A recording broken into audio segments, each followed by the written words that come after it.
this webinar, an introduction to cathodic protection for underground structures. I want to comment on a couple of words in that title. First of all, the word introduction, because that's what this is. This is not an in-depth technical seminar on all of the nitty-gritty and the different things that can happen with cathodic protection. This is targeted at all of the members of the building design team. And my assumption is that you're passingly aware that there may be corrosion issues with your project, whatever it is you're building. But that's the assumption is that that's the extent of your knowledge of what we're talking about today. So I hope that's what you thought you were signing up for. This is not a tutorial. This is not a classroom lesson or anything like that.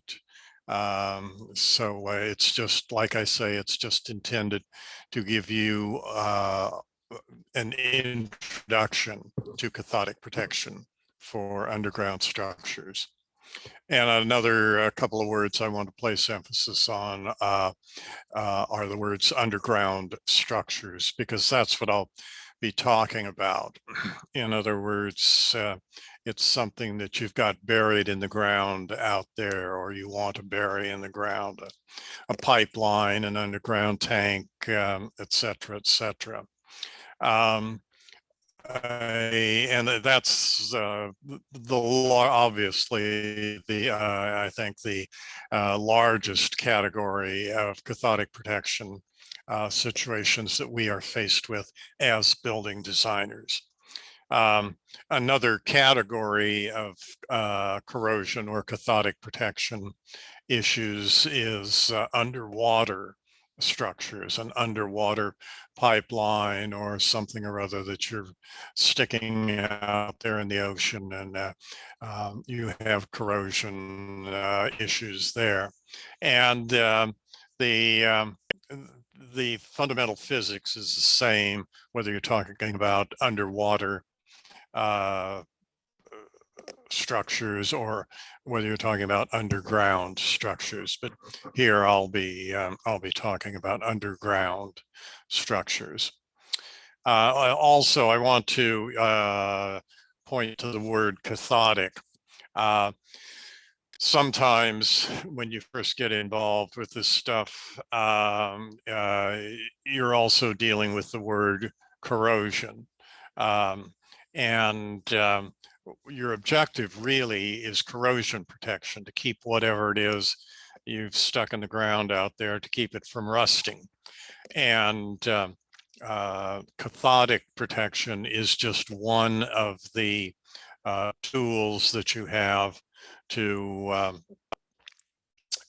prevent corrosion. So the word cathodic is a subset of corrosion, if you will. So they don't mean the same thing, but they're obviously related. Okay, here we go. By way of introduction, this is a little bit about me and what I've been doing for the last few decades. For 35 years, I was a straight-ahead designer, designing buildings and infrastructure and so on and so forth. After that 35 years as a straight-ahead designer, I then had an opportunity to do something that I had always had an interest in, which was in what might be called the public policy arena, where I was a principal staff advisor to the California legislature on infrastructure and capital outlay projects and issues. I got registered in a few different things along the way. My first registration was as a mechanical engineer, because that's what my degree was. And that's basically what I've been. Um, the uh, my career number one, you might say, again, just to give you a little background on what I've been doing. Career number one was for 10 years. I and a couple thousand other engineers were engaged in the design of what I am told is one of the two man-made things that can be seen by an astronaut from space. First of those is the Great Wall of China, and I did not work on that one. The second one is the California State Water Project, which is a 500-mile long collection of dams, pumping plants, aqueducts, every conceivable kind of hydraulic structure. So a lot of big projects, all basically exposed to water, and water leads to corrosion. So there was a lot of corrosion protection things that were done there. Following that, I was working on smaller projects for a large public agency. And then for 17 years, or 18 years rather, I had my own engineering firm and was working predominantly for the federal government, the Department of Defense, on military facilities. So, corrosion stuff was an element in all of these career moves. I did not start out in life dedicated to corrosion protection and cathodic protection, but I just gradually came along with everything else that I was doing. So anyway, that's what I've been doing. Okay.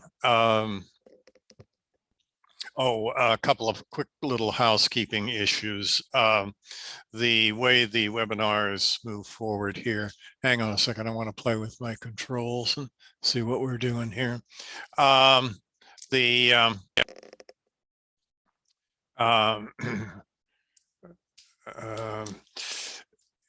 way the webinars move forward here is I press on with the presentation for 50 minutes. Then we take a 10-minute break, come back, do another 50 minutes, 10 minutes, 50 minutes, 10 minutes. Now, this is just a 2 PDH or 2-hour webinar, so we'll only go through that cycle twice. And the last segment, I'll bring the presentation to a conclusion about 5 minutes early. And we'll have 5 minutes at the end to ask questions or make comments. I want to stress, though, with these questions that I cannot answer any questions that are project specific. In other words, I don't want to hear about you've got this kind of a project on your desk and I'm trying to do this and what do I do and so on and so forth. It just can't be done. You cannot intelligently answer questions, project specific questions, without putting a substantial amount of time into understanding the project and doing whatever analysis is needed. So project specific questions are just, they can't be answered in this kind of a format. Also, again, this is not a tutorial. It's not going to intended to teach you in 2 hours everything you would ever want to know about cathodic protection and corrosion protection. It's just to introduce you to the topic. So again, don't be disappointed if I'm not able to immediately answer all of your questions off the top of my head. It just can't be done. Okay, so chapter 1 in this discussion, an introduction to cathodic protection, kind of the underlying physics involved, what's going on in corrosion protection and cathodic protection. And it's uh,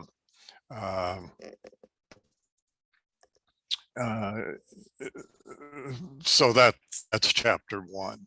Chapter 2, cathodic protection design, and we will walk through the steps in the design process for designing a cathodic protection system for whatever your project might be. And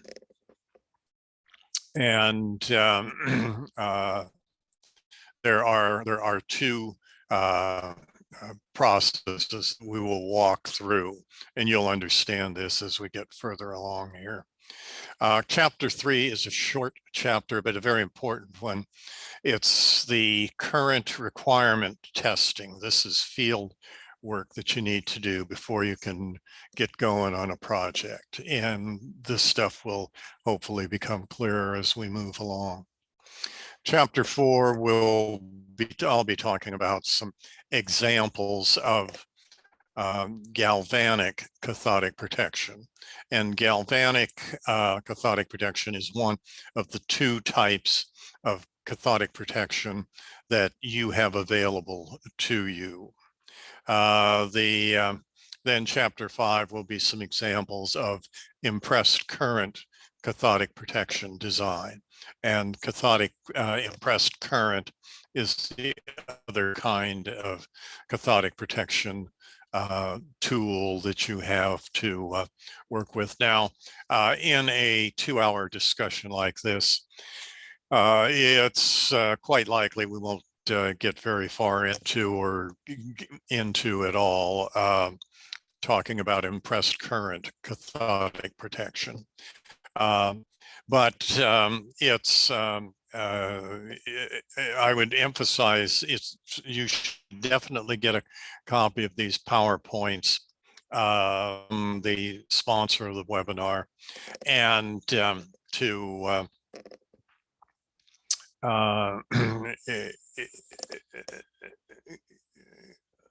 to review, have these PowerPoints available for your use in getting up to speed. These PowerPoints, they're not a textbook, they're not a design manual, but they've got some good information in them. So you should get a copy of the PowerPoints, and then you can review them after the webinar at your leisure. Okay. This is a discussion of an introductory discussion about the design for cathodic protection systems. And again, to emphasize that what your objective is to prevent corrosion, whatever you stick in the ground. And usually in our business, the infrastructure business, what you're sticking in the ground is made out of iron or one of its forms, iron, steel, so on and so forth. There is there are other things corrode. Everything essentially that's made out of metal corrodes, but the degree of corrosion that takes place depends on what the metal is that you're sticking in the ground. If you a copper pipe in the ground, its corrosion is not going to be that big an issue because the oxidation that takes place when the metal is copper isn't too damaging in the sense of the integrity of your infrastructure feature that you are burying in the ground. So there are two tools that you've got available to you. to prevent corrosion, basically. One is coatings, and the other is cathodic protection. And you're almost always going to be using both of these tools. And you put a in the ground, you're going to want to coat it with some kind of protective coating. And that will provide a significant degree of protection to whatever you're putting in the ground is. But then a certain amount of your structure or thing that you're sticking in the ground is not going to be protected by the coating because coatings deteriorate with time. They are not necessarily applied in a very comprehensive manner. And so some part of the structure may not be protected by the coating. And then the part not protected by the coating is what you are undertaking to protect using cathodic protection. There are two types of cathodic protection systems. A galvanic or sacrificial anode cathodic protection system is one type of cathodic protection. The other type is an impressed current cathodic protection system. And the best way to quickly get a handle on this is to press forward here and look at this, this figure 5.1.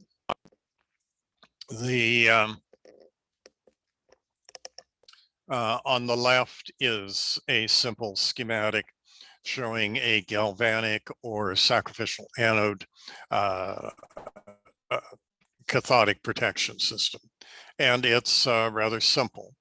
What you're doing with cathodic protection is you are constructing an electrical circuit that current flows in. Now, your enemy in all of this, the bad guys, are negatively charged oxygen ions that are in the soil.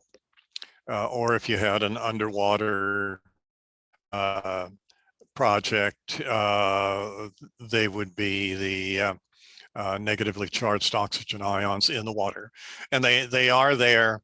They get there in strange, mysterious ways, but they are there. They're out there in the soil. The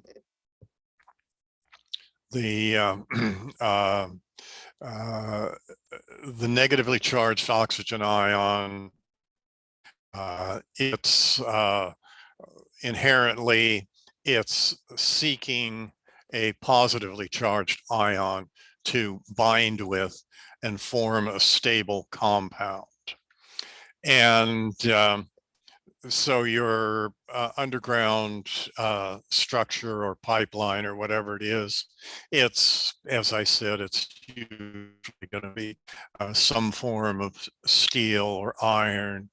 And iron is a positively charged ion. And so the negatively charged oxygen ion in the soil looks around and it sees your positively charged iron ions, and it says, oh, I'll go over and buy a positively charged iron ion to form a stable compound. And that's going to be ferrous oxide or ferric oxide typically. And that is rust, that is corrosion. That's what you're trying to avoid. So the negatively charged oxygen in the soil is, as I say, is the bad guy. And you're trying to protect your uh, underground structure. And so what you do is you construct with cathodic protection an electrical circuit in which current flows. And with the simple galvanic or sacrificial anode system, the way you do this is you stick another piece of metal in the ground made of a selected metal, typically magnesium, zinc, sometimes aluminum. And hang on a sec, I want to check my controls here and see. Okay. Um,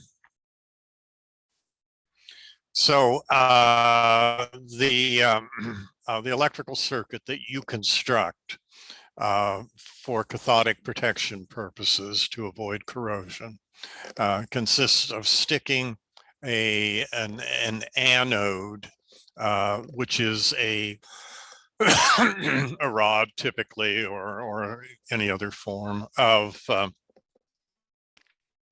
certain metal, magnesium, zinc, aluminum, and then you connect a copper wire to that anode, and one end of it. And the reason that you're using a copper wire is that copper is a good conductor of electricity. So this gives you a smooth pathway. So, and then you connect the other end of that copper wire to your protected structure, which is your cathode. And that's what you're protecting, is the cathode in this electrical circuit. That's why it's called cathodic protection. It's not called anodic protection because you're not worried about protecting the anode. So then you've got anode made out of magnesium or zinc or whatever, copper wire in which current flows, connect the other end of it to the cathode, your structure you're protecting. And then the final element pathway for the current is through the electrolyte, that is the soil. And soil is not a good conductor of electricity, but it does conduct electricity primarily or to a large degree due to moisture in the soil. So you've got an electrical circuit constructed now consisting of an anode, magnesium, say, copper wire connected to the protected structure made out of iron, and then the current flows through the electrolyte, and it circulates in that electrical circuit. So it's a simple system, if you will, but it is one of those that is available, one of the two that is available to you to provide cathodic protection. And we'll be talking about this further as we go along, and it'll begin to get clearer. Now, the limitation, if you will, though, of a sacrificial anode or galvanic anode cathodic protection system is that the current that can flow in this circuit is a function of the fundamental electromotive characteristics of the different metals. Iron being one, and then magnesium and zinc, and so on and so forth. And there are certain metals, and we'll see a listing of them shortly.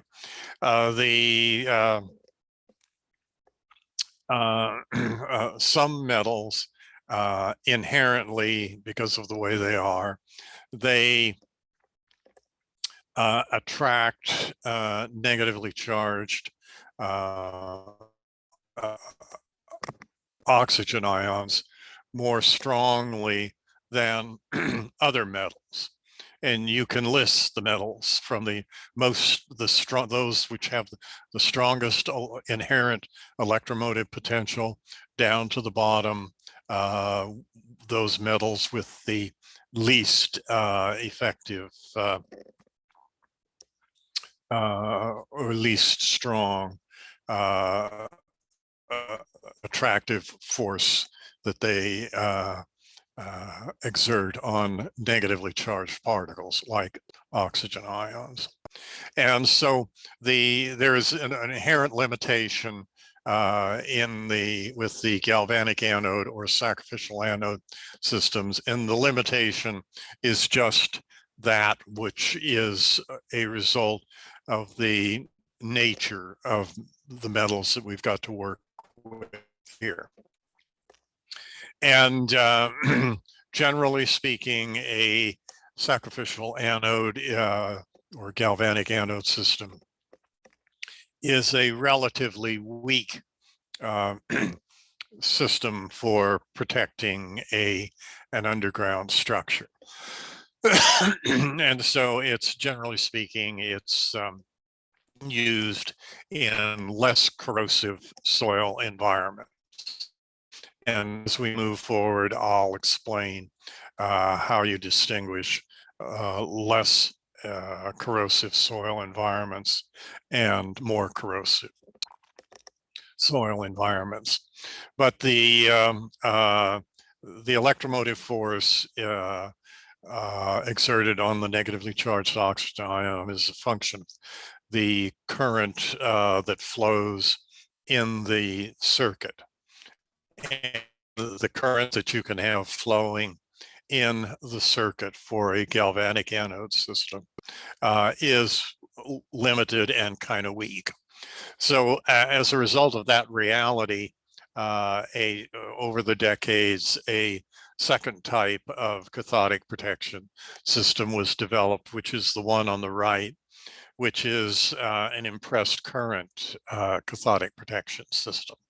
Has the same base elements as the sacrificial anode system. And keep in mind that when I say sacrificial anode or galvanic anode, I mean the same thing. So the system, because of the inherent weakness or limitations of the galvanic anode cathodic protection system, the system on the right, the current system was developed. And you see the same basic elements there. There's the structure that you're protecting, which is the cathode in the circuit.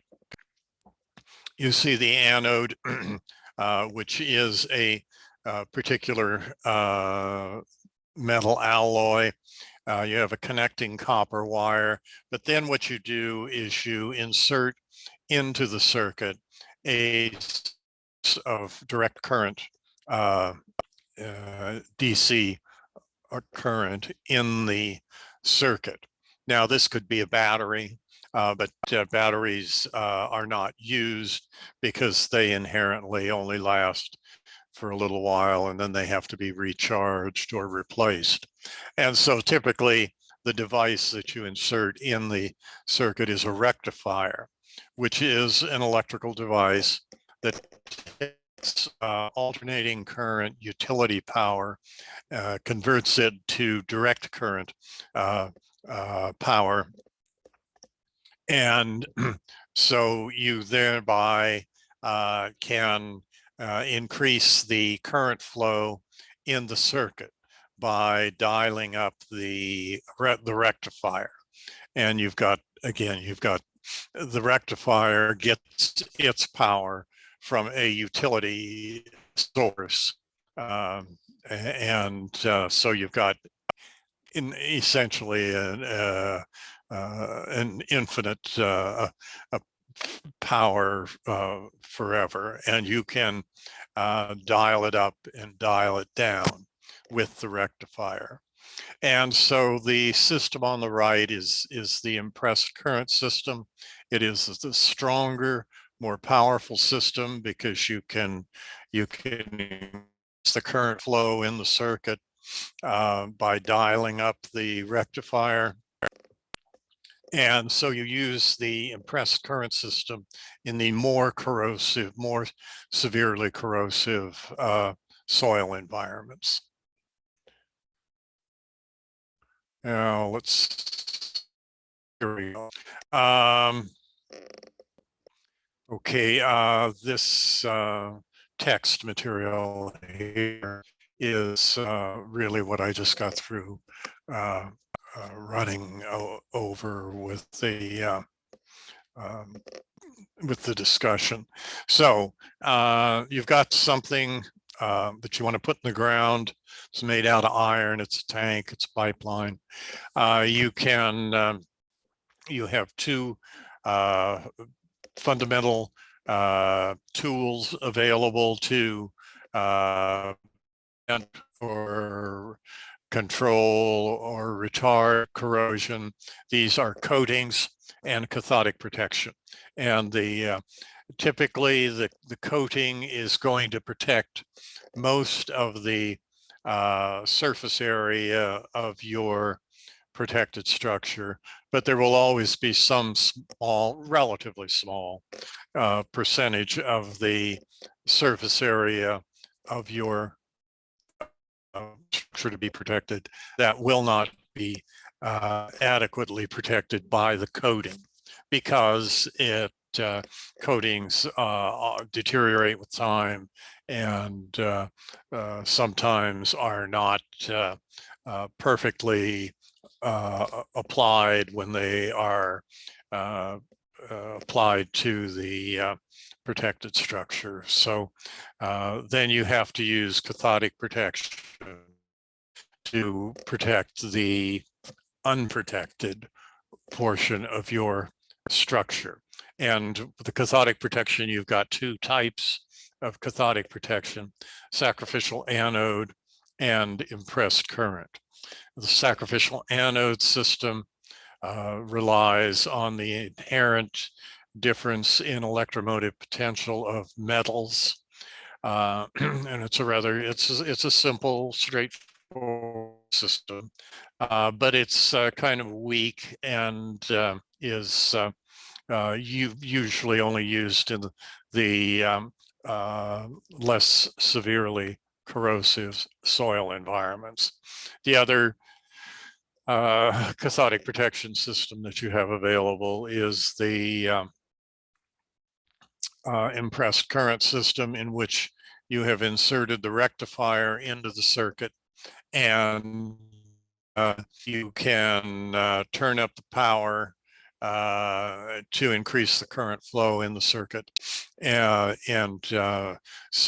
the impressed current system is used in the more severely corrosive soil environments.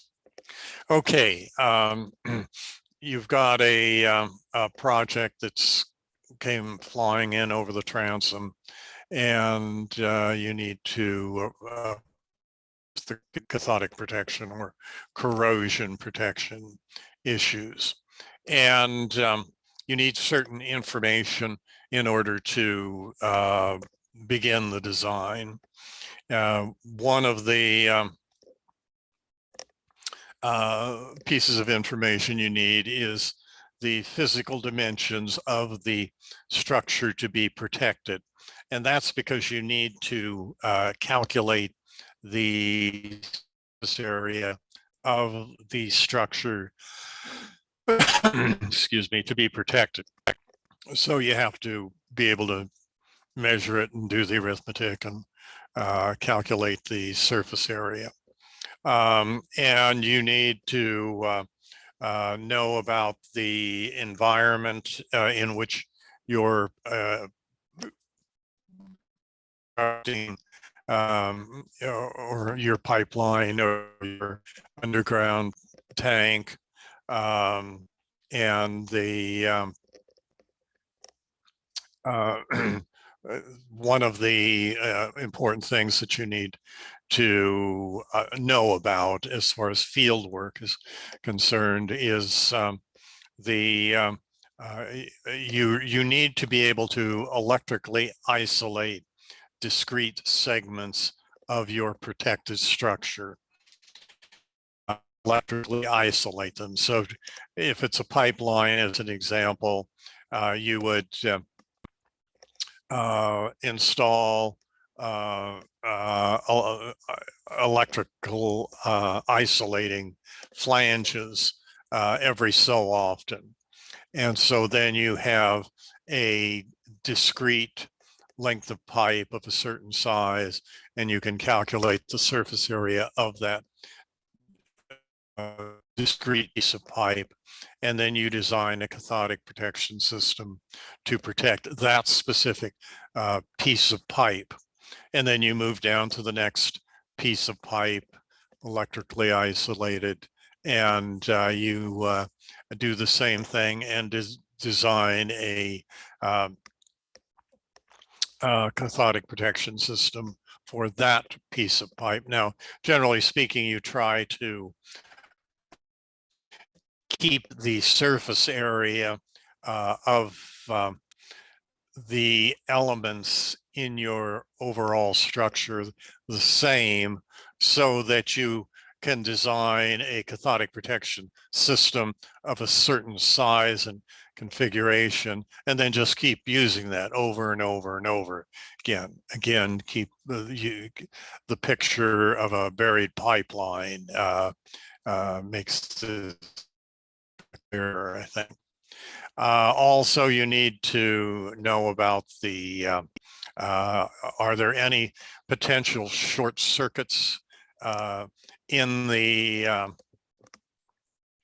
in your protected structure? In other words, maybe you've got a pipeline and you're protecting the main line, say it's a natural gas line, but periodically you have connections that are attached to it, and they run off and they serve some building or something like that. That introduces a short circuit, and you need to then provide electrical isolators to isolate that branch from the main. And then you need to have enough confidence that there are not other metal pipes already buried out there in the ground, and maybe you don't know exactly where they are, and maybe they might come into contact with your protected structure, your main pipeline. And another consideration is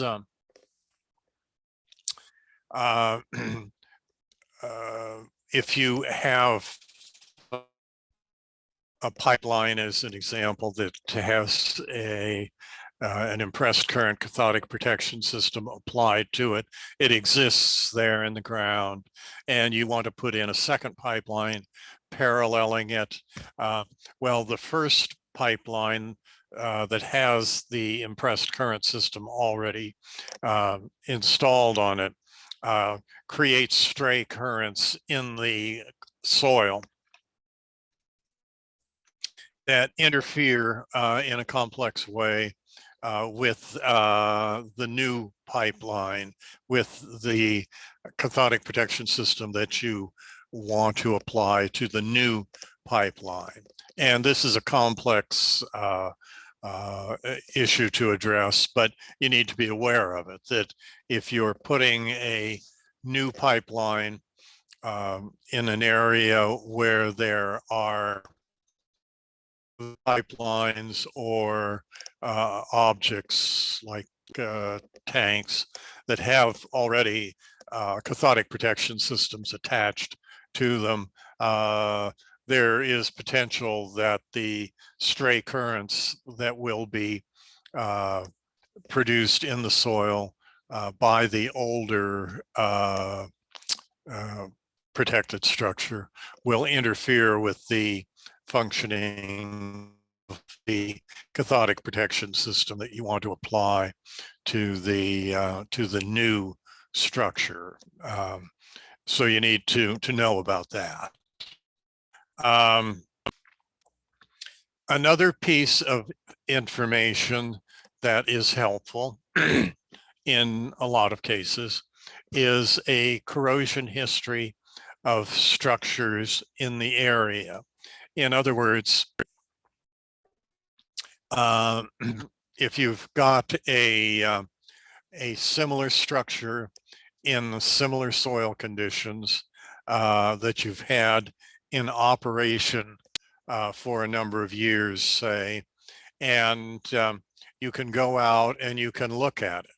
And the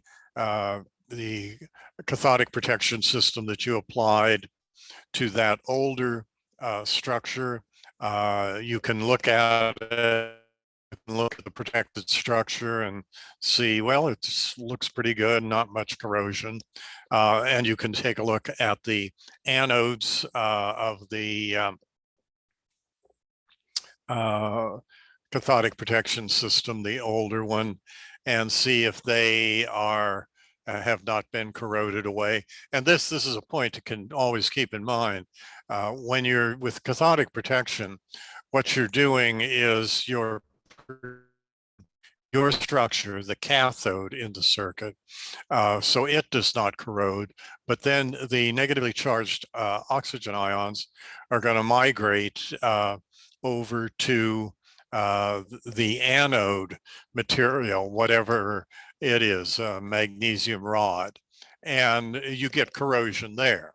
And so the corrosion does take place, but it takes place at the anode rather than at the cathode. Again, that's why we call it cathodic protection. You're protecting the cathode. And but the anodes inherently are going to corrode away, and they're going to have to be replaced at some time in the future. And you need to think about this when you're designing your project. Will the O&M people be able to get access to the to replace these corroded anodes, and 15 years in the future or whatever. So you need to think about that in designing your project. Now, another piece of field information that is essential is an electrolyte resistivity. This is going out into the field and measuring the electrical resistance of the soil that you're putting your structure in. And it you do that by just sticking an electrode in the ground at one location on the site of your project, and then a distance away you stick in the ground another electrode, connect them with a copper wire. You insert a source of current like a battery in the circuit, and then you insert an ammeter, and you can then measure the current flow, and from Ohm's law, V equals IR, you can determine the resistivity of the soil in ohm centimeters. And ohms, of course, is the unit of electrical resistance.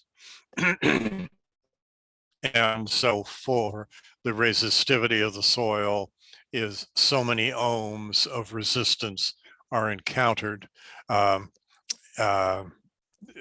per centimeter that the negatively charged oxygen ions move in migrating from where they are in the soil to hopefully to the anode and not cathode. We'll have a picture of this a little bit later on that will make things a little clearer there. Okay, so you're going out as part of your field work, measuring the resistivity of the soil at your site. And again, the unit of soil resistivity is the ohm centimeter. Excuse me. So how, depending upon what soil resistivity you measure, what does that mean as far as the soil environment? Well, this table gives you a picture. If the soil resistivity is relatively low, 0 to 2,000 ohm centimeters, that is characterized as a severely corrosive soil condition. The resistivity is low, therefore it's easy for the negatively charged oxygen ions to migrate from wherever they are in the soil to get to the cathode or the anode. And since it's easy for the negatively charged oxygen ions to migrate, that is a severely corrosive soil environment. If the soil resistivity that you measure is in the 2,000 to 10,000 range, that is characterized as a moderate to severe corrosive environment or soil. If the soil resistivity is high, 10 to 30,000 ohm centimeters, that is a mildly corrosive soil environment. It's tougher for the negatively charged oxygen ions to migrate through the soil. And then above 30,000 ohm centimeters, if you measure that resistivity of the soil, in that soil, corrosion is not likely to be a problem. In other words, you can probably rely on the coating to provide the degree of protection that you need. And so you don't have the expense of having to provide a cathodic protection system. Now, a point here to keep in mind or to make is the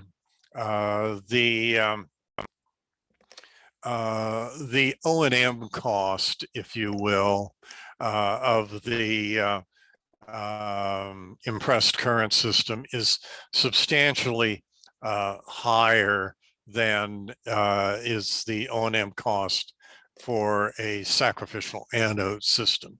And that's because you have to go out and measure the current flow periodically in the impressed current cathodic protection system, because the resistivity in the circuit is changing. It changes because maybe because of changes in the water table. The water table may bounce up and down seasonally, or there can be physical stresses that will maybe kind of tend to undo the connections of the copper wire to the cathode and the anode and to the lengths of copper wire. And so those deteriorated connections increase the resistance in the circuit, and you have to increase the voltage in order to keep the current flow the same or at a constant value. Okay, so this is a quick picture of soil resistivity, and that's what uh, allows you to classify the corrosivity of the soil environment at your project site. Okay, I'm looking at my and I see that we're 10 minutes before the hour, so I'm going to stop now. We'll take a 10-minute break, and then we'll come back on the hour and pick up here. So I'll see you all in 10 minutes.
Okay, this is Paul Geyer, and I'm back. Now, a final piece of field information that you need to get before you start the design is an electrolyte pH survey. How acidic or alkaline is the soil at your site?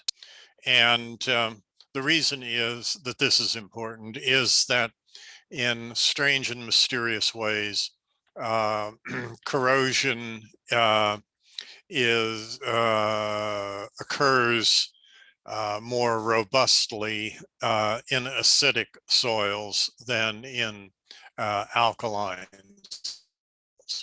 And the uh, the key uh, piece of information that you need about the soil is the electrolyte resistivity in ohm centimeters of the soil.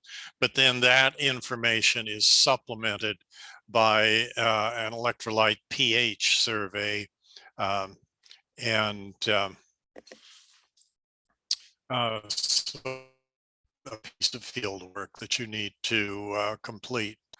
Now, typically there are two situations that you're dealing with a structure that you um, and soil corrosion in the soil. One is where the structure is already out there buried in the ground. It was put there a few years ago, and there wasn't any corrosion protection or any cathodic protection implied, and so um, uh, you've sort of decided, well, maybe we should have cathodic protection on that existing pipeline that's out there.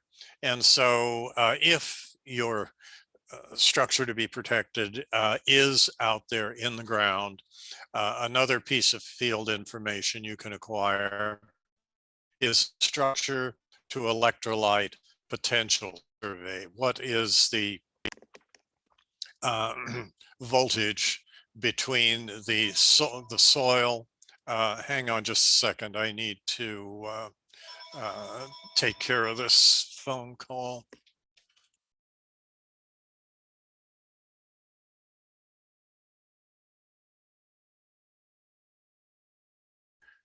Okay, I'm back. Um, the So if your structure exists out there in the ground, you can go out there and measure the voltage between the electrolyte and the structure.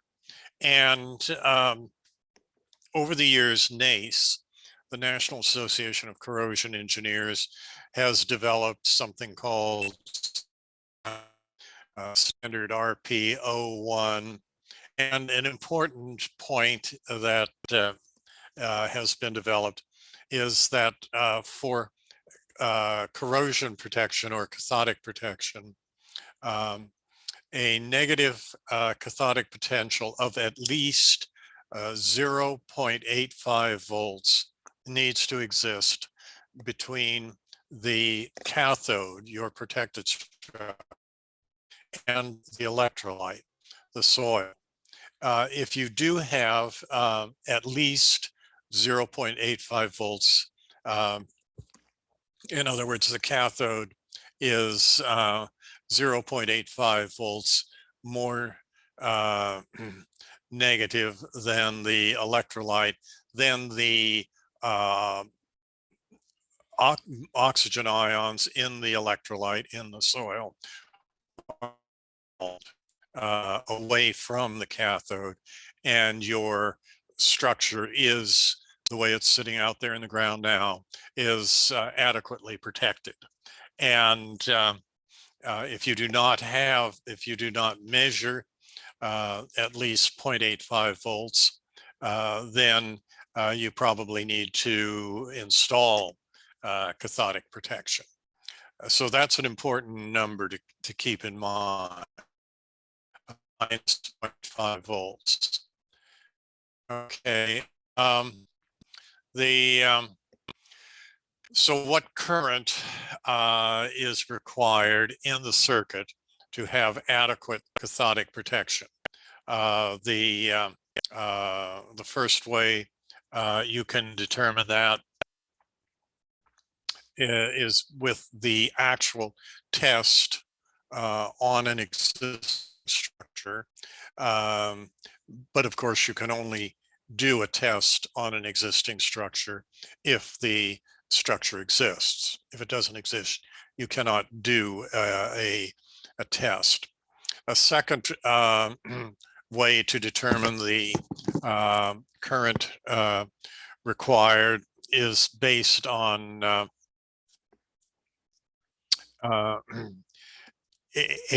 achieving a rule of thumb that has been developed over the years of an average current density of 2 milliamperes per square foot of bare pipe area or structure area. So if you have a 2 milliamperes per square foot of bare area, if you have that current flowing in the circuit,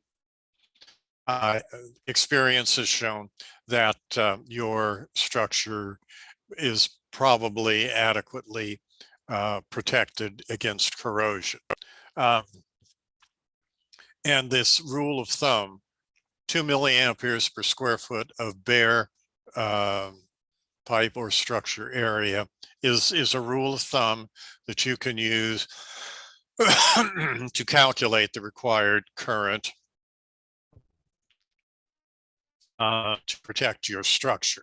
So you measure the surface area of your structure.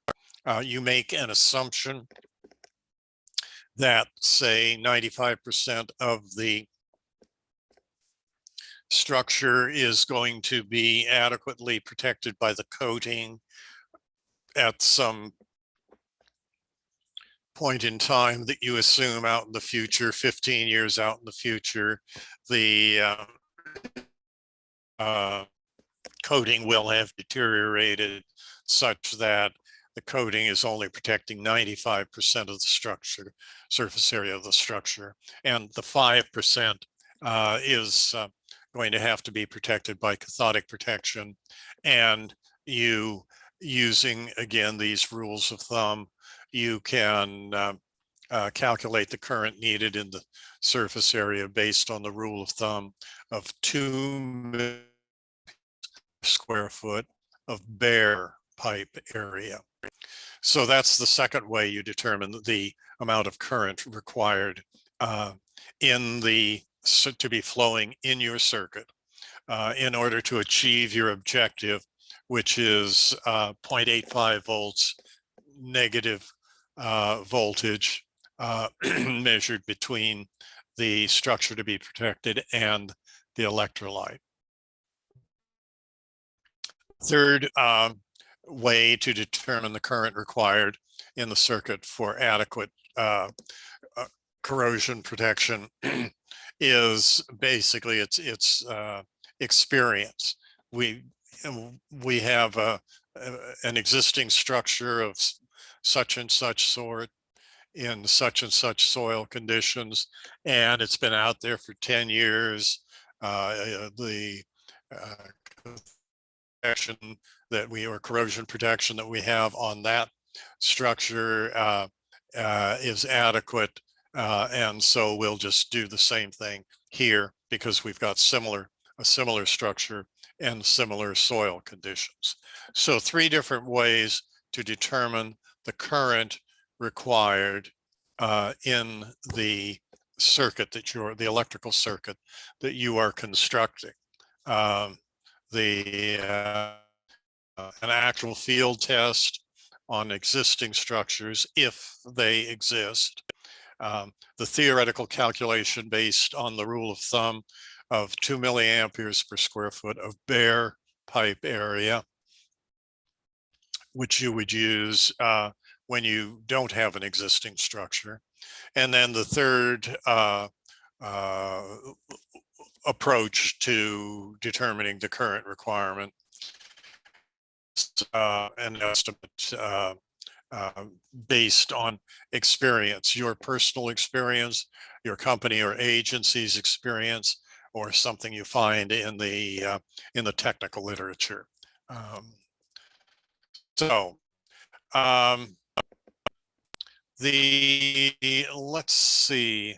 Now I mentioned this rule of thumb of 2 milliamperes per square foot of bare pipe area as a rule of thumb that you can use with when you're putting a new structure in the ground. I need to emphasize that that's a minimum of 2 milliamperes per square foot. The with different soil conditions or different underwater conditions, you can have a different current density requirement. You see here that the 2 milliamperes per square foot corresponds to what is called well aerated neutral soil, which is a common soil condition encountered, but it can vary if you have very greatly if you have very unusual soil or water conditions. And that's indicated here in this table too.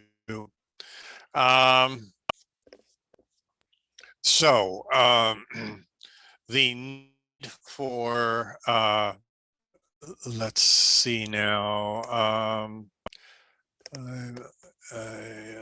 gonna, okay. I'm playing with my controls here. Okay, so now you've done your field work. You've measured the electrolyte resistivity, and if you are dealing with an existing structure that exists out there in the ground, you have measured the electrolyte to cathode uh,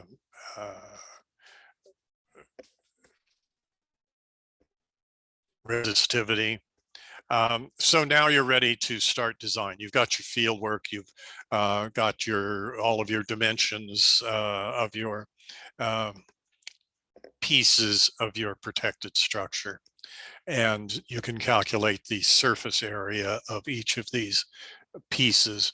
So then you're ready to start the design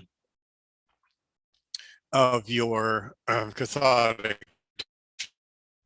The design is represented here in this figure 2.2. And the on the left are the steps you go through to design a sacrificial anode system.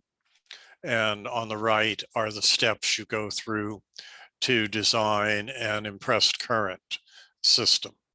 And so step number one here at the top is to make a decision, which kind of system are you going to use, sacrificial anode or impressed current? Well, that depends on the severity of the corrosiveness of the soil conditions at your project site. And what's the dividing line between when you use a sacrificial anode, the weaker, and when you use the more powerful impressed current system? Excuse me again. Well, that is dependent primarily on the soil resistivity that you measured in the field. And the dividing line is right around 5,000 ohm centimeter. So you go out in the field and you measure the soil resistivity. If it's less than 5,000 ohm centimeters, that is a more corrosive soil environment. And so you're going to probably make the decision to use the more powerful impressed current system.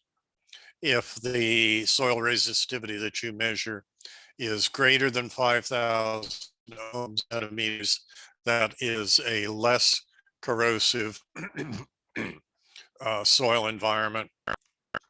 And so you're probably going to use the less powerful but less costly and less complex sacrificial anode system. And so you make that decision. Now, if you go out there and you measure your soil resistance and it comes out at 5,000 ohm centimeters, which way do you tilt, to the left or the right?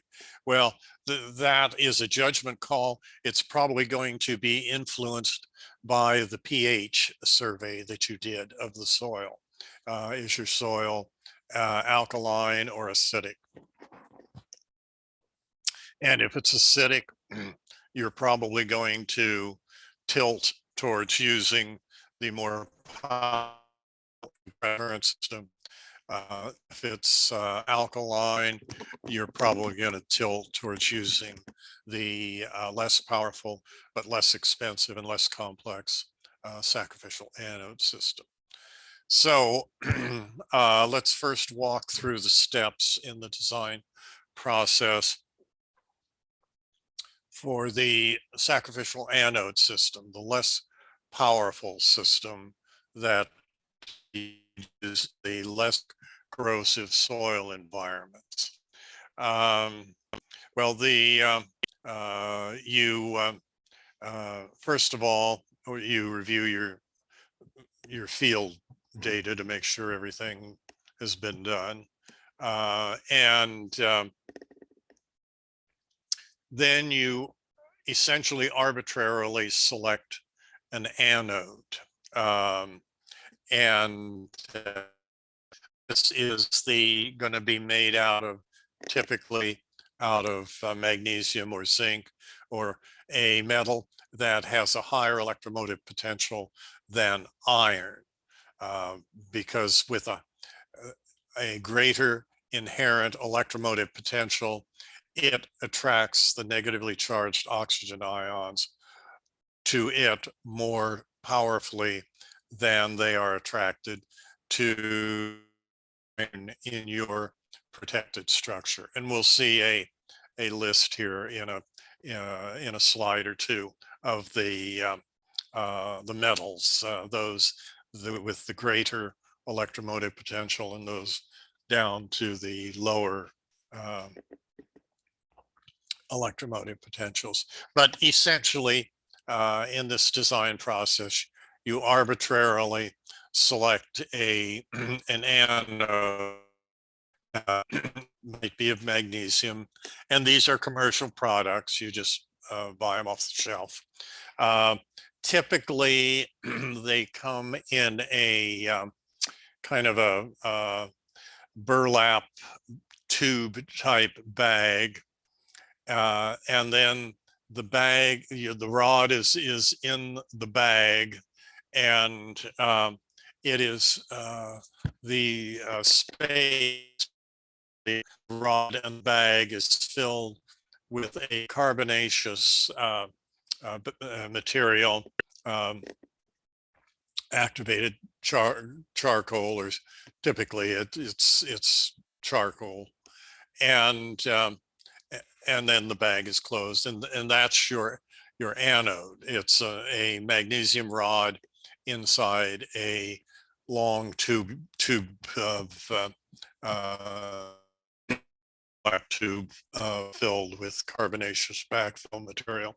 Now, the purpose of the carbonaceous backfill material is kind of twofold. First of all, it's there to make it easier for the negatively charged oxygen ion to be attracted to your anode, which is what you're trying to do. Get the negatively charged oxygen ion to be attracted to the anode and to leave your cathode alone. And because physically the bag is in the burlap bag containing the anode rod carbonated backfill material, it's a larger target, physical target. And so that anode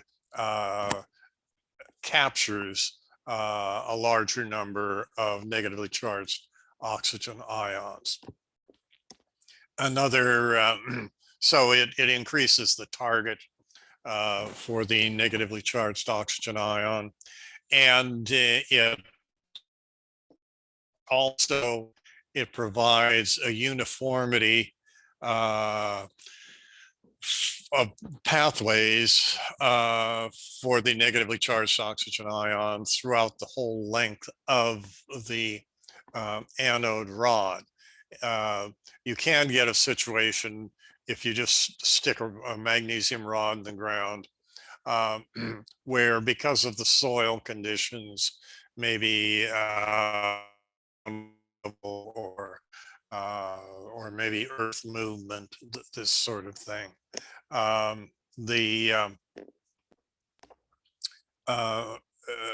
pathway is easier to get to one location on the rod than on others. And what you get is you get concentrated corrosion on the anode rod at a localized. And time, the rod may corrode all the way through and break the continuity of the length of the anode rod. And so you now have broken that electrical pathway, and the rod is now smaller than it was ground, and so it's less effective. So the carbonaceous backfill material increases the physical size of the target for the negatively charged oxygen ions, and it provides a uniformity of pathway throughout the entire length of the anode rod. So, but essentially here, the design steps for the sacrificial anode system, you just arbitrarily select an anode.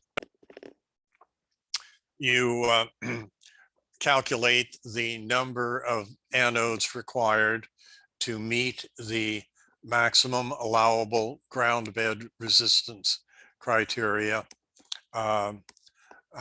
You calculate the number of anodes required different ways to meet the maximum allowable ground bed resistance criteria. And the second way is to meet the life expectancy criteria, which is an assumption that you make. And so you've now calculated the number of anodes required two different ways. You select the larger of these, both criteria need to be satisfied. And that is the number of anodes that you select to protect your discrete length of pipe or chunk of your structure. Then you select where they're going to go. That's called the ground bed layout. The official anode system, typically they're going to be located, the anodes, as close to the protected structure as practicable, and spaced uniformly around the structure or along the length of the pipeline. Sometimes with the sacrificial anode system, you actually dispense with the copper wire that I had shown in the schematic that connects the anode to the cathode. And they just have on pipelines in particular a ring of anode material that just clamps on the pipe so often. And but you now, this is your design then, a specific anode that you have selected, and the where they are going to be placed, how far apart. And you then calculate the life cycle cost of that one design that you have come up with there. There's a publication by NACE, NACE RPO2, I think it is, that gives you a methodology for calculating the life cycle cost of cathodic protection systems. And you use that NACE RPO2 methodology to calculate the life cycle cost of this design. And the design is nothing more than a number of specific anodes and where they are going to be located. And you now have that design with its associated life cycle cost. And then you go back and you do it all over again, and you select a different anode. You calculate the number of those anodes required 2 different ways to meet the maximum allowable ground bed resistance criteria and to meet the life cycle expectancy criteria. And you now have a second design consisting of a specific anode and number of those anodes and where they're going to be located. You use NACE RPO2 to calculate the life cycle cost. You've now got 2 designs with their cycle costs. And you do this iteratively 3, 4, 5 times. And you've got 3, 4, 5 different designs with their associated life cycle costs. And you select the design which has the best life cycle cost. And that's your design. And that's what goes on the drawings.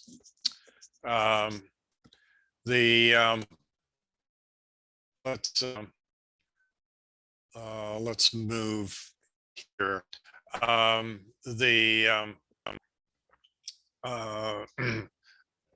And do essentially what I just got through talking through there with the sacrificial anode system.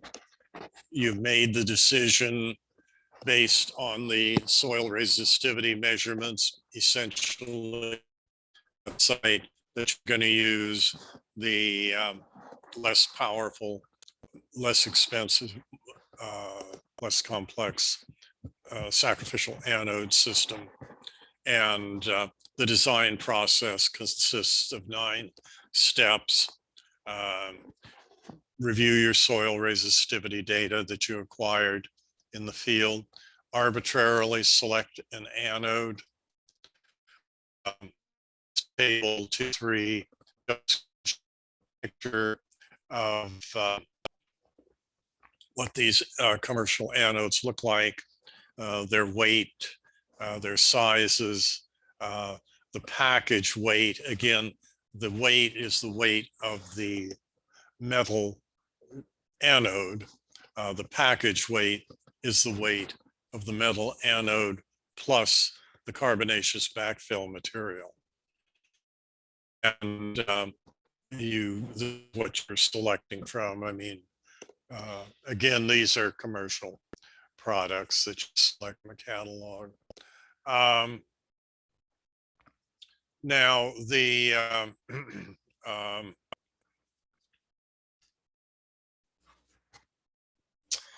your target is to design a circuit that is going to result in the cathode minus 0.85 volts, more negative than the electrolyte, the soil. You can calculate the net driving potential for the anode as described here. Essentially what it boils down to is a standard alloy magnesium anode. Magnesium is a common anode material. Standard alloy magnesium anodes have a driving potential of 0.70 volts. And that's, and then a different alloy, high potential magnesium anode, has a driving potential of 0.90 volts. And these driving potentials are the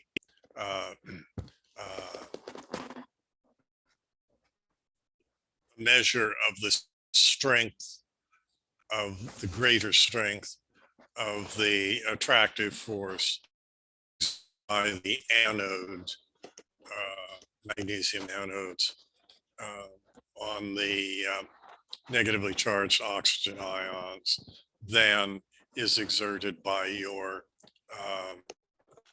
metal, your iron in your protected structure. Now, calculating the number of ions of anodes needed, the total resistance in the circuit is the anode to electrolyte resistance, R sub A in equation 2,2, plus R sub W, which is the resistance in the wire, which is copper, and so it doesn't have much resistance, and the plus R sub C, which is the cathode to electrolyte resistance. So RA plus RW plus RC is equal to the total resistance in the circuit. Now, equation 2,3 is Ohm's law. The resistance is equal to the voltage divided by the current. Voltage indicated by delta E. And then the R sub C is the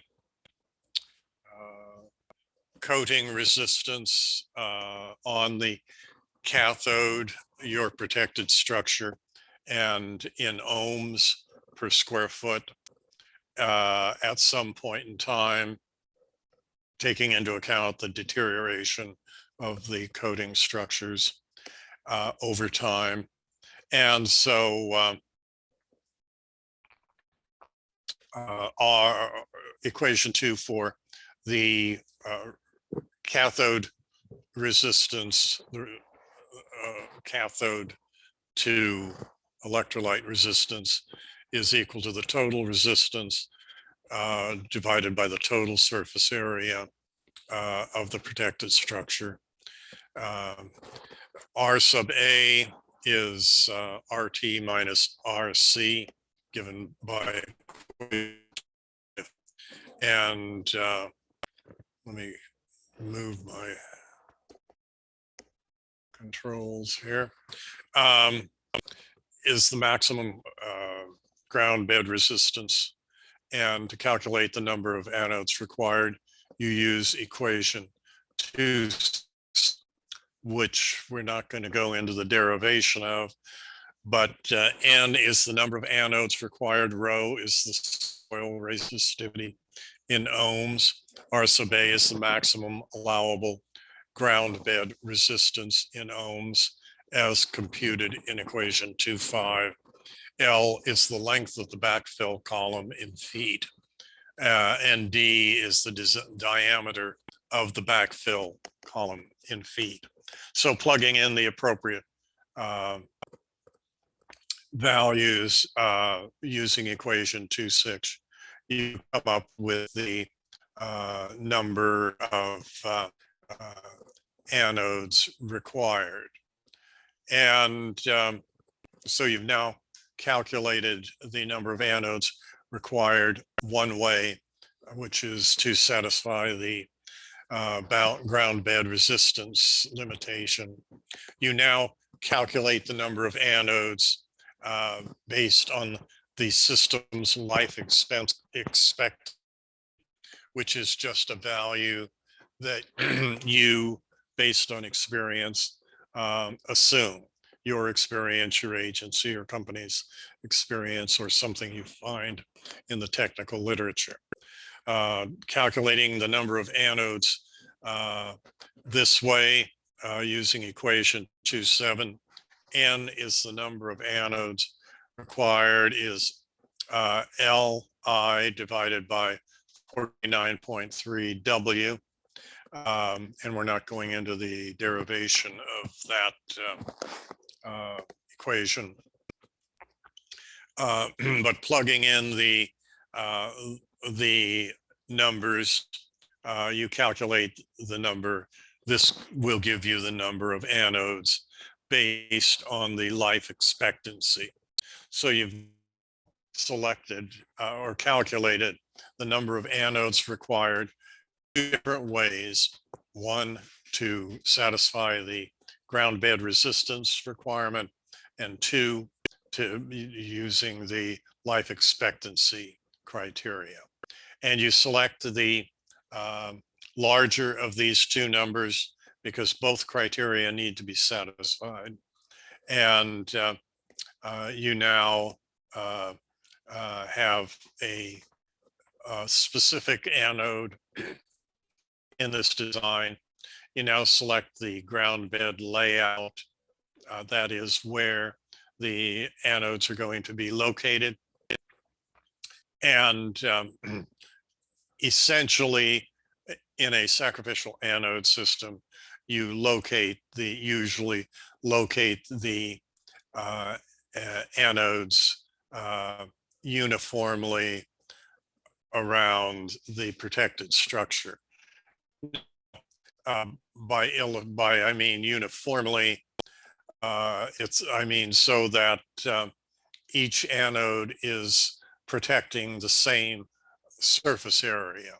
So if you're talking about a pipeline, say, and you've got a 12-inch pipeline and it's running along, and then it necks down to a 6-inch pipeline, well, the anodes are going to be closer together along the length of the 12-inch reach of the pipe than along the 6-inch reach of the pipe, because the surface area of 1 linear foot of 12-inch pipe is to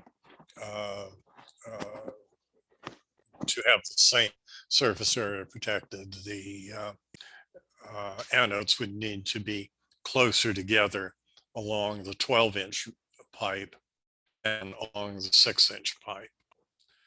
So you now have a design consisting of a specific sacrificial anode and where they are going to be located. And using NACE standard RPO2, you calculate the life cycle cost for that design. And the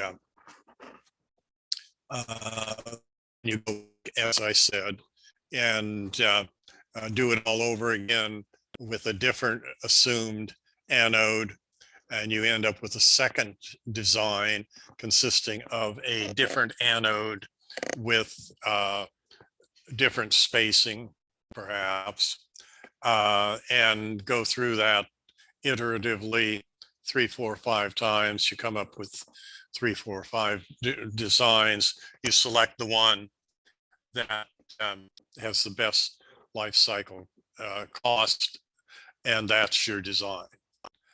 Now, the for the impressed current system, back at the start, you had to make the decision whether to use a sacrificial anode system or an impressed current system. You made that decision based on the rule of thumb, if you will, of 5,000 ohm centimeters soil resistivity. And if the soil resistivity uh, is greater, then you're probably going to use the sacrificial anode. But if the soil resistivity is less, that's a more corrosive environment. And so you're probably going to need to use the impressed current system. So now the steps you go through in designing the impressed current system are similar to the steps you go through in designing the, hang on a second, let me get this.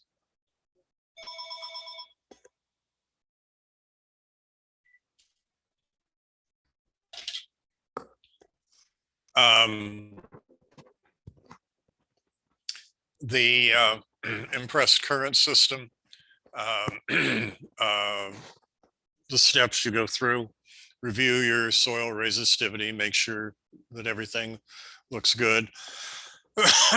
If you are designing a system for an existing structure that exists out there in the ground, you would have conducted a current requirement test, which we discussed a little further on, and I'm not sure we're going to be able to get to that with our time available. But if the structure exists, you would conduct, as part of your field work, a current requirement test, and we'll talk about that later if we get to it. And again, now the steps you go through in designing the impressed current system are similar to those that you went through to design the sacrificial anode system. You arbitrarily select an anode. Now with the sacrificial anode system, the anode select has to be of a specific metal, magnesium or zinc or maybe aluminum. With an impressed current system, experience has shown that the best approach to selecting an anode for an impressed current system is to use a particular iron anode, an alloy called high silicon chromium bearing. And the reason is that experience has shown that in an impressed current system, this particular iron alloy has the longest life. And you're not relying on it having electric potential greater than that of iron, like you do with a sacrificial anode system when you would select magnesium or zinc or something like that. And again, but you select arbitrarily an anode of a particular size of rod, and it comes again in the package in a long linear bag, carbon backfill material. And that is, this table 2 shows some dimensions of typical commercial products, dimensions and weights. Then for this specific anode, you calculate the number needed to satisfy the manufacturer's current density limitations. The manufacturers of these anodes specify a maximum current density that their anode should be used for. And this is because with greater current density, the anode deteriorates faster, and the manufacturer doesn't want its anodes too fast. So it recommends a maximum current density for each specific anode that it's selling. So there is a current density limitation imposed by the manufacturer, and you calculate the number of these anodes using equation 2.9. N is equal to I divided by A1, I1. N is the number of anodes required. I is the total protection current required in milliamperes in order to achieve the objective of minus 0.85 volts negative potential between the cathode and the electrolyte. A sub 1 is the anode surface area in square feet per anode, and I sub 1 is the recommended maximum current density output in milliamperes. These are values that you get from the manufacturer. Calculate the number of anodes needed to meet then the design life requirement. Again, a life expectancy that you assume, and using equation 210, N is equal to Li divided by 1000 W. N is the number of anodes. L is the life expectancy that you assume. I is the current density required to protect the structure in milliamperes. And W is the weight of one anode in pounds. You then calculate the number of anodes required a third way, which is to meet the maximum anode ground bed resistance requirement. And you do that using equation 211. R sub A is the anode resistance. Rho is the soil resistivity in ohm centimeters. K is something called an anode shape factor. And P is something called a paralleling factor. These are numbers that you get from the manufacturer of the anode you're thinking about buying. And these are here essentially because of the potential that stray currents in the electrolyte would affect the performance of the cathodic protection system. So, and rho is the soil resistivity. S is the center to center spacing. And you plug in these numbers. Now, center to center spacing with an impressed current system, you locate the anodes differently than you do with a sacrificial anode system. You locate them in a compact, relatively compact bed at that location on your project site, where the soil resistivity is measured as part of your field work to be lowest, because at that location, it's easiest for the negatively charged oxygen ions to migrate to the anodes. And so with an impressed current system, the anodes are typically located in a rather compact bed, which may be in a significantly remote location from the structure you are protecting. And so you have cabling costs, because you've got to connect the anode bed to the rectifier, which may be at another remote location. And then you've got cabling costs to complete the circuit to the structure being protected.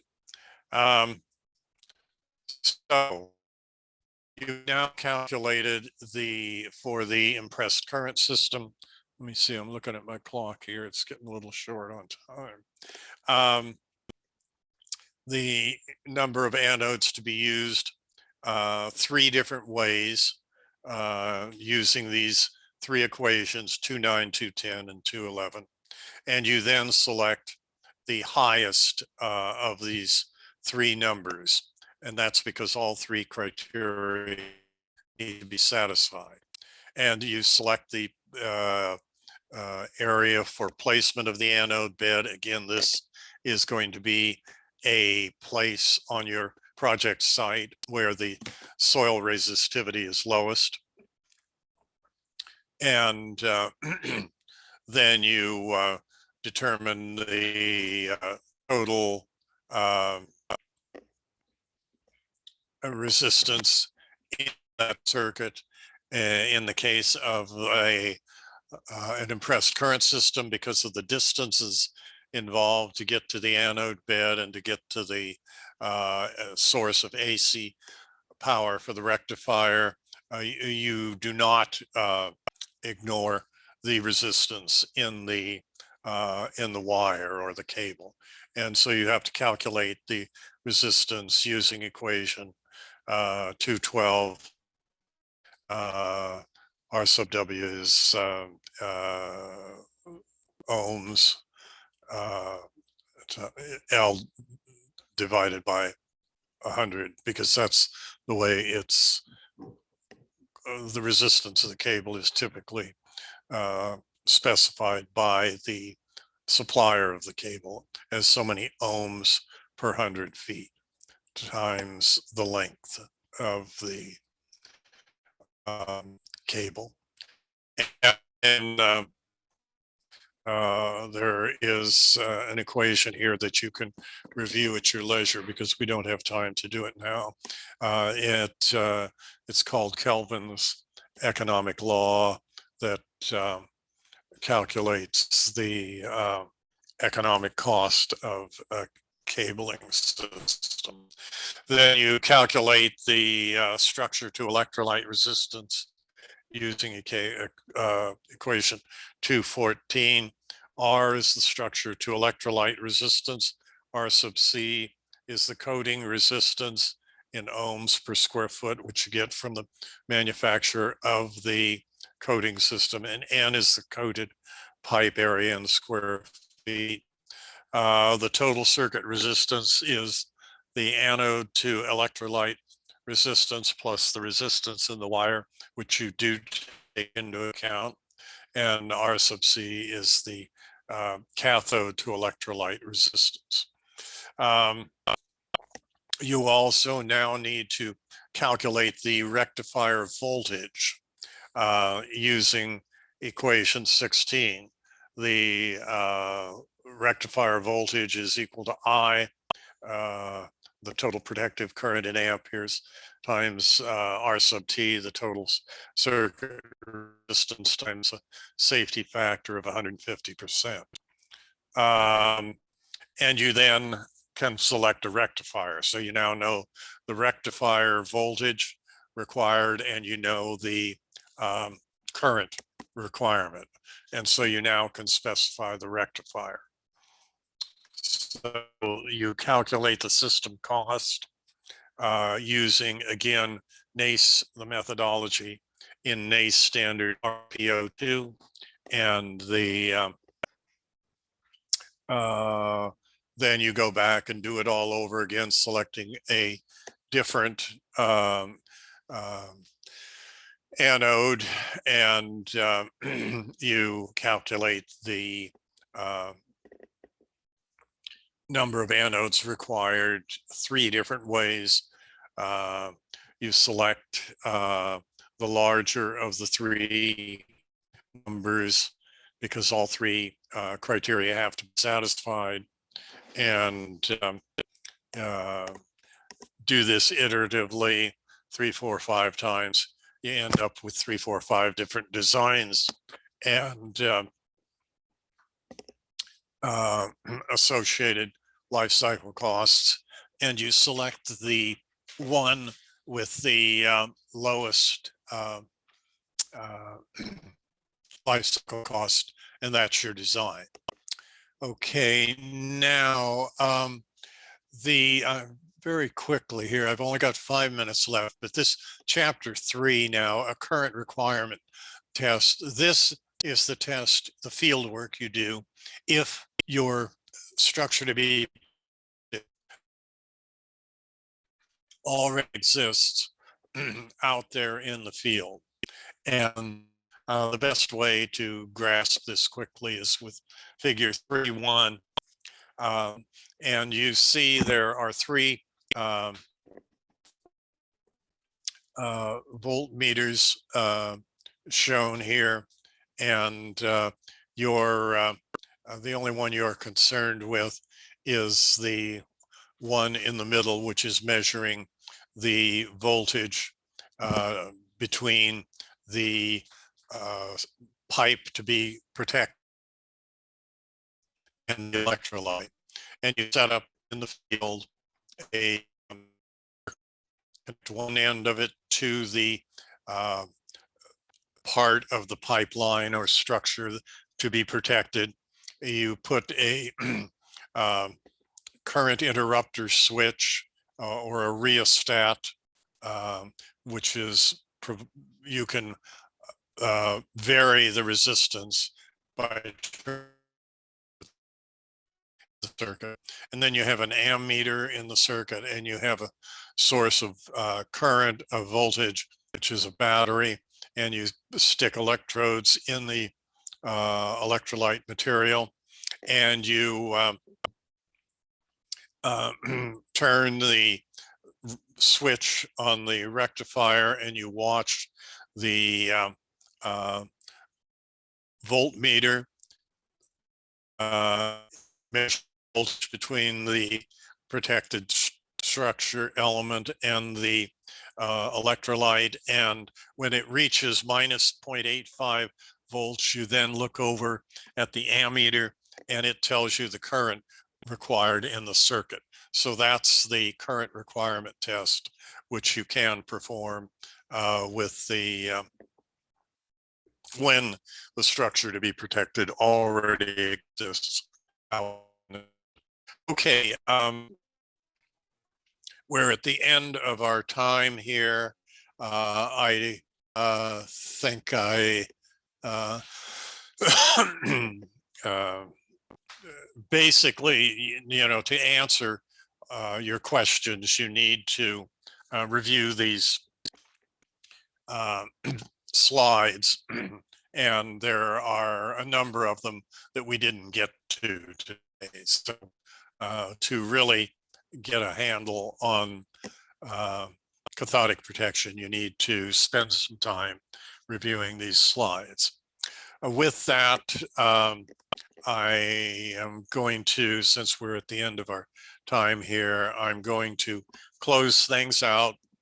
I want to thank you very much for letting me chat with you, and I hope that this